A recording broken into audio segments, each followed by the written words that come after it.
What? Now that's a song. Oh, yeah, that should be so nasty. Oh.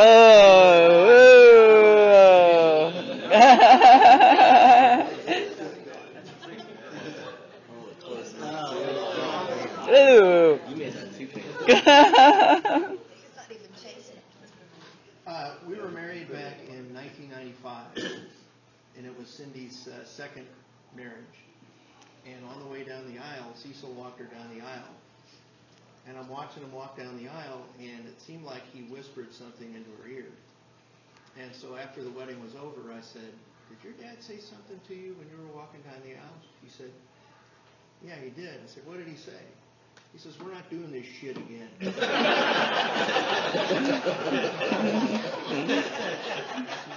Every time he called, he always had a dirty joke to tell me.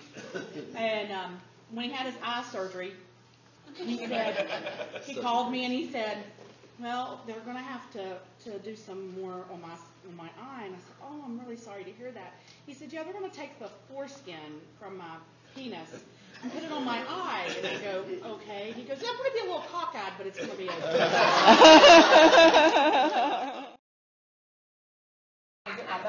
I know exactly where they're at. Tell them, so they got the warmth where they're at. That like good? That's good. Okay. To Cecil. Ooh. Long. Mouth's nice and clean. Okay. We were at the funeral home yesterday, and one of Cecil's friends that he'd been friends with for many, many years was telling the story of they went out and got absolutely smashed. And they were partying, and Cecil picked him up and threw him in the pool. And when he got up out of the pool, he cut his foot and cut it wide open.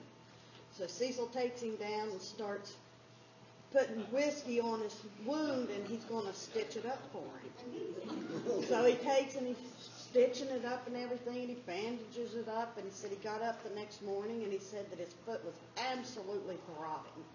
And he said he called Cecil, and Cecil was like, "Well, come on down. We'll find out what's going on with it." He goes down there, and Cecil takes the bandage off, and he had taken one stitch and put it right through the middle of his foot and out the bottom, and that was it. So he had to re-stitch it. I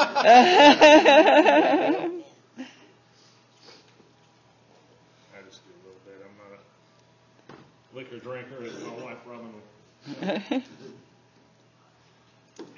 Okay.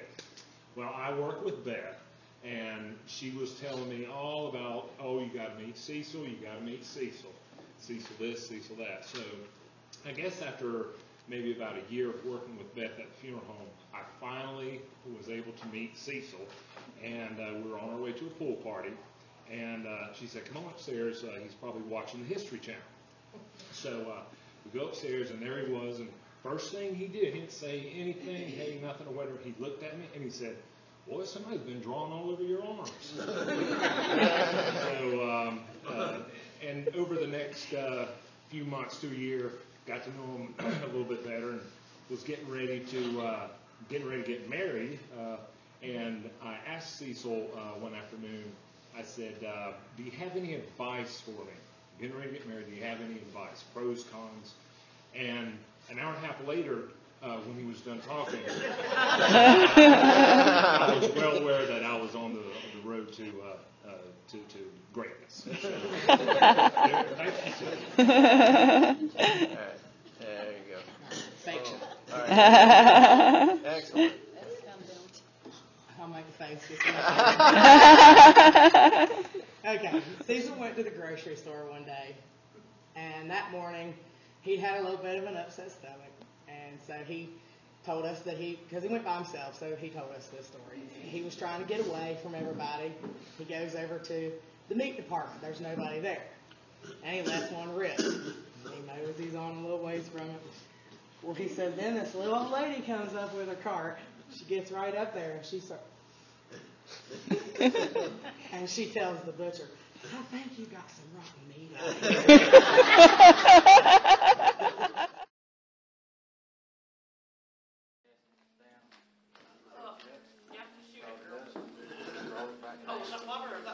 Yeah, yeah, yeah. What a sweetheart you are.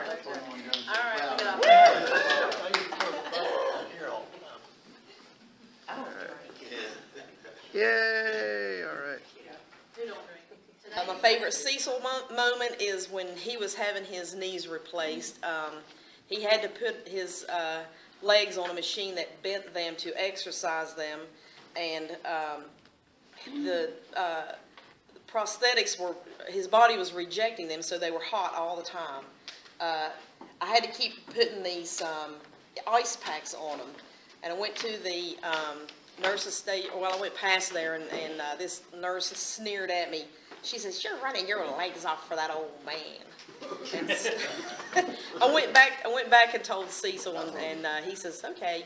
And several hours later, that lady came in to put his legs on that machine, and she raised his leg up, and he let loose of the most foul fart. It was so bad, I had to leave the room. And I left the room, and when he came back, he says, "I was saving that up for her." He was my Oh. All right. My favorite memory, as everybody knows, is here. I'm trying to get him here on his 70th birthday. It was awesome. He was so mad at me. The time I got him here, he was blew up like a toad. So what happened? Well, I had to have him here at 6:30. Well, the W game got over at 2:30. Well, he was ready to go at 3. I said it's 3.5 hours. I had to stall him. So we went to the liquor store and he picked that up. I was driving too slow for him. He kept getting madder and madder. I told him I started my period, so I had to go get tampons. So I went in the store and I stayed in there an hour, walking up the aisle calling Jackie, "Well, I'm just trying to stall. I'm doing anything." And that took about an hour. Then Bethany helped me a little bit at the house when we went back to get his truck because I was driving too slow for him. So then I went in the house. I got him here 50 minutes early. But by the time he got to the driveway, he wouldn't walk in here. He was so mad. Somebody had to go out and get him. Who was it? One of you guys. One of the league members. Had to come in and bring him in here, and he was so surprised. It was priceless, but he was so mad. But I Eat both, yeah. You don't both take that? hate it. Ladies and gentlemen, this is vodka, in case you're wondering. Okay. All right. Oh, mine took a picture. That's Burnett's vodka, okay. All right. All right. Cecil told me my favorite joke, and of course it's inappropriate because that's just the jokes that he told. But I'm going to tell it in honor of him. A man goes to the doctor to get a physical, and I'm pretty sure Cecil made this joke up too. Man goes to the doctor to get a physical. Nurse tells him to take off all his clothes, go in there, put on the gown. So he does. The doctor comes in and he says, "Well, first you're going to have to stop masturbating." And the guy says, "Why?" And he says, "Because I'm trying to give you a physical."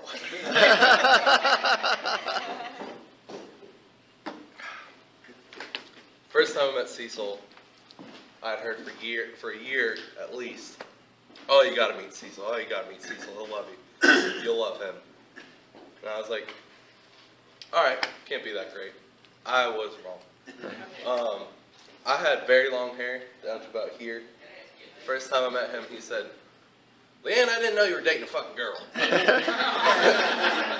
said, "Well, sir, I'm not a girl. I'm a man." And he said, "We have to prove it to me one day. Come over to the house sometime."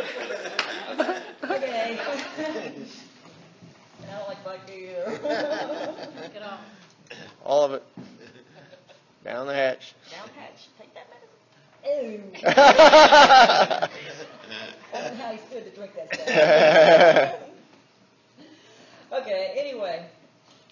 Back before John and I got married, we were engaged, and John got transferred to Arkansas. And I remember calling my dad and telling him I'm going to move to Little Rock, Arkansas. And he's like, "Arkansas? Arkansas, isn't it?" And I said, "No, it's Arkansas." He said, "Arkansas?" He said, "There's nothing there but steers and queers, and there's no horns on either one." Besides that, he said, "Their mascot's some rabid red pig. It's not even a real mountaineer." He said, "What is this Arkansas stuff?" I said, "Well, we're going to Arkansas." And I said, "I may be back someday in West Virginia." And he's like, "Well, I'll tell you what, honey." He said, "If that's what you want to do," he said, "I support you. And I want you to know you're my firstborn and I always love you." Wait a minute. Okay. I don't take them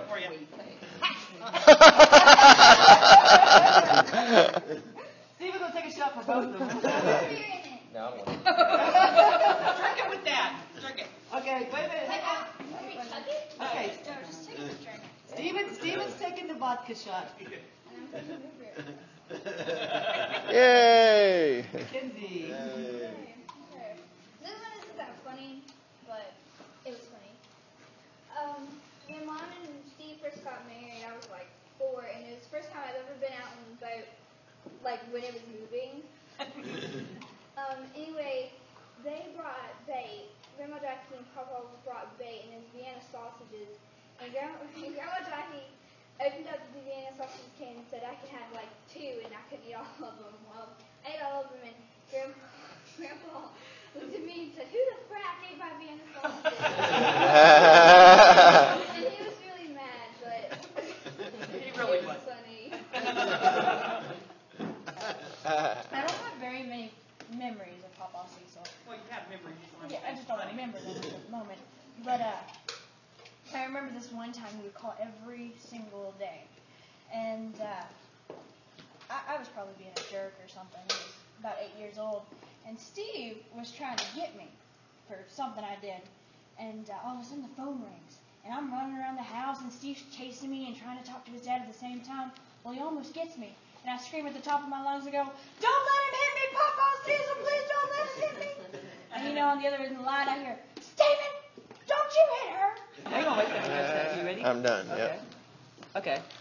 Hey, I'm Merriman, and I'm a close friend of Jackie's and just loved Cecil. And what I love the most about Cecil is how very much he adored Jackie. He just, you would just see him look at Jackie and his face would light up when he spoke about her, and he appreciated her creativity so much. And I was laughing just a few weeks ago when I was over at their house, and Jackie and I were trying to work, and Cecil was going to have none of that. He was around. He was like, "Come see my bear. Come see the groceries. Come see the dogs." He just wanted to be right there, a part of everything. And such a big, wonderful personality, great presence at Arts on Main. And I was so saddened and shocked to hear that he passed away. And I just rejoiced in the life that he lived. So, all the best to all. Yeah. You ready? I'm ready. Are you ready? Ready. Go ahead. I am very good friends with Beth. I have known Beth and her family for about 10 years, close to 10 years. The one thing that stands out in my mind the most at this moment, of course, I'm drawing a few blanks, but was right after I had my daughter, I took her over to see them, and she took right to him. She loved him, and he loved her. He loved children. And in the midst of him, just in awe of her, he looked at me and said, "Gina, where in the hell did she get her looks from? Because she sure as hell didn't get them from you." So that is my fondest memory, one of my fondest memories of Cecil. I like it.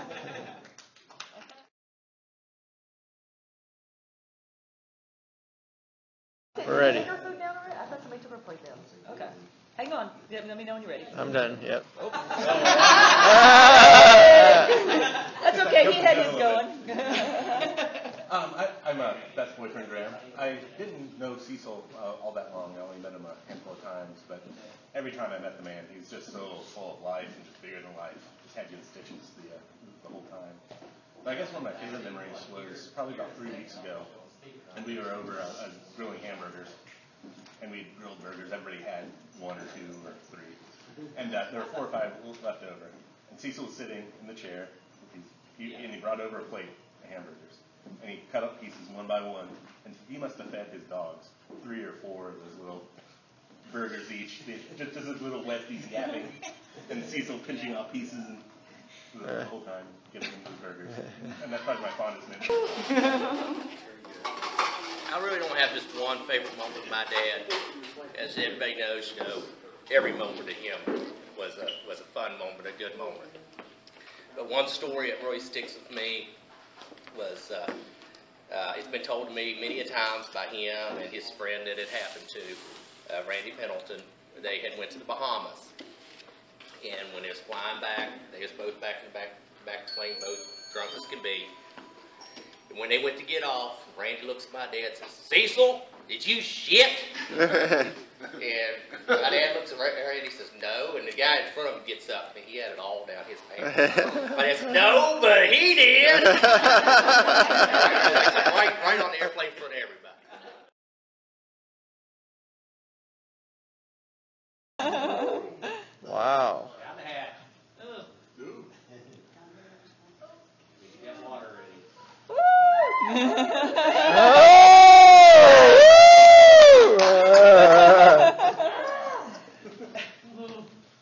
Okay. We can stop right there. That was great. God, I hope he appreciates this. Daniel was 18. He just graduated high school. He was going into the Marine Corps, and we were celebrating. We were giving him a big party. He had his best friends there, and there was a whole bunch of his buddies there. There must have been 30 people there, and his friend Jamie Cecil had a pellet pistol. We were trying to shoot off squirrels or whatever, and they were drinking. They were drinking beer because it was a big celebration. It's in West Virginia, and they kept challenging Cecil, saying, "You can't hit that target. You can't hit that target. I bet you can't hit this. I bet you can't hit that." And Cecil kept saying, "Oh, I bet you I could. I bet you I could." So he was standing in front of this big painting of an elephant that was behind him. It was mine. Big, huge painting. And Cecil was standing at the bar across the room, and he had that pellet pistol. Jamie's standing there talking to Daniel, and they were drinking, and he took a big drink of his beer, and Cecil shot that pellet pistol and went straight through the beer can. Into the painting, through the painting and into the wall. And I got really mad because the painting had a hole in it, man, and it was she was huge. It was like 4 feet by 6 feet. So that's what Daniel wanted us to say for him about his favorite Cecil moment. All right, Cecil.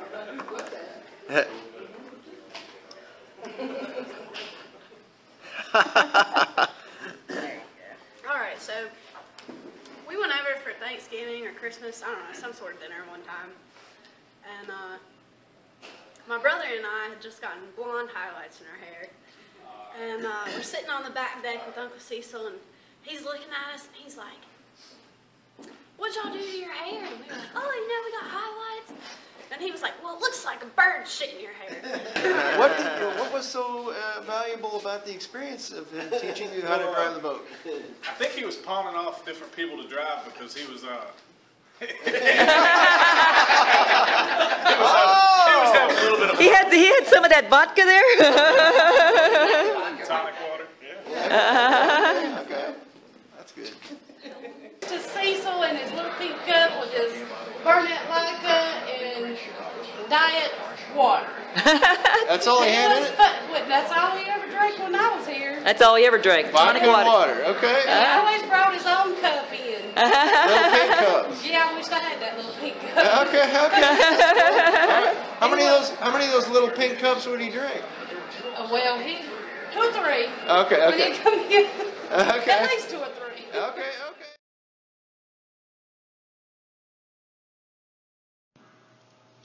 Okay, can you hear us? Hey. Nick? Hey, Nick. Okay. We're all here. We're ready for your toast.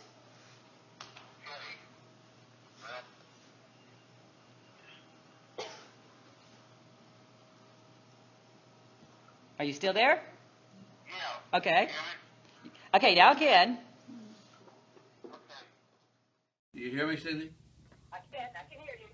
Okay, this is Nick Lewis, and kind of wished I was with you people down there, but it was impossible. But I'd like to say last Sunday received a call from Jackie, and the bad news. I lost a very, very close friend, and I thought it was bad Sunday, but it gets worse every day. But we've been together as friends for about something like 38 years. We met in Rainelle, and so my father was a bear hunter, and it hit us both good, so we hunted together, and we have hunted together ever since. We have a camp up in Greenbrier County, and we bought some more land, and our land is all in food plots for game, but in the recent years our hunting has slowed down a lot, so we just go to camp.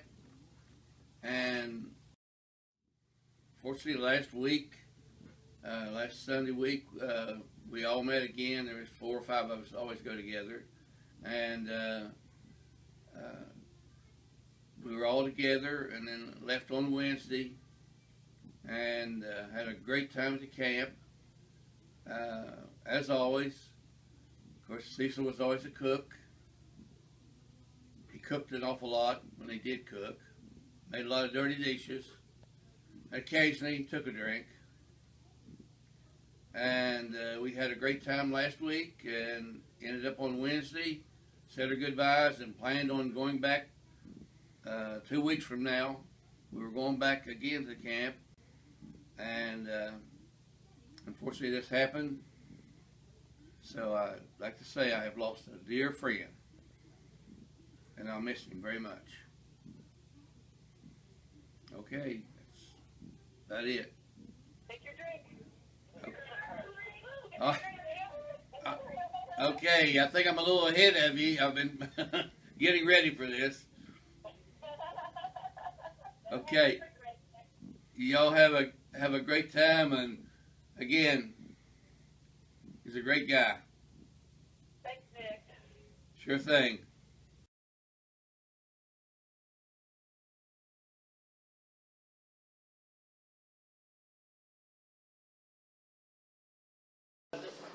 Okay, we're trying to figure out our favorite memory of Cecil, and we're standing here trying to figure out what that is, so I'll go first. Long time ago, back in like 93, let's just say the phone rang 9 times at the apartment, and a big booming voice on the other side by the time I picked it up, and he says, "Are you sleeping with my daughter?" And I was shocked, and I said, "No, I actually did that yesterday." And he was speechless. It's the first time I've ever seen Cecil speechless.